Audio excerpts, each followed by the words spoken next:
Hi friends, నమస్తే. Welcome to my YouTube channel. ఈరోజు మనం తెలుసుకుందాం కర్మలు, కర్మఫలాలు. కర్మలు అంటే మనం చేసే పనులను కర్మలు అంటారు. కర్మ ఫలితాలు అవి చేసే పనుల నుంచి వచ్చే ఫలితమే కర్మ ఫలితాలు. మనం చేసే కర్మ పనులు 3 రకాలు. అవి పాపకర్మ, పుణ్యకర్మలు, సత్యకర్మ. వాటి గురించి తెలుసుకుందాం ఫ్రెండ్స్. లింక్ బయోలో ఉంది, క్లిక్ చేయండి.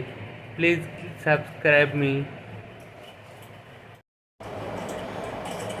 సాయిరామ్. కర్మలు, కర్మఫలాలు. కర్మలంటే మనం చేసే పనులు, కర్మఫలాలు అంటే మనం చేసే పనుల ద్వారా వచ్చే ఫలితాలు. కర్మలలో అంటే మనం చేసే పనుల్లో 3 రకాలు. 1 పాపకర్మలు, 2 పుణ్యకర్మలు, 3 సత్యకర్మలు. 1 పాపకర్మలు.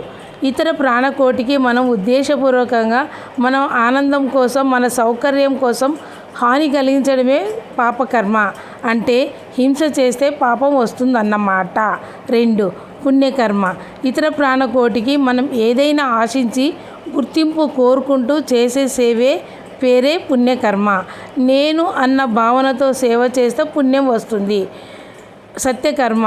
ఇతర ప్రాణకోటికి మనం ఏది ఆశించకుండా, మరి ఏ గుర్తింపు అనుకోకుండా చేసే నిస్వార్థ సేవే పేరే సత్యకర్మ.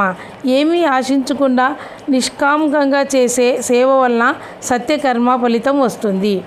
సృష్టి యొక్క నియమం ఏమిటంటే ఎవరు ఏది చేస్తే దాని ప్రతిఫలం వారు అనుభవించవలసి ఉంటుంది. కనుక కర్మలు అది పాపమైనా పుణ్యమైనా ఏ ఉద్దేశంతో చేస్తున్నాము అన్న దాని మీద మన వాస్తవాలు ఆధారపడి ఉంటాయి. కర్మలు వాటి ఫలితాలు ఈ విధంగా ఉంటాయి. హింస ద్వారా పాపకర్మ వస్తుంది, తద్వారా రోగం అనుభవించవలసి వస్తుంది. సేవ ద్వారా పుణ్యకర్మ వస్తుంది, తద్వారా భోగం అనుభవించవలసి వస్తుంది.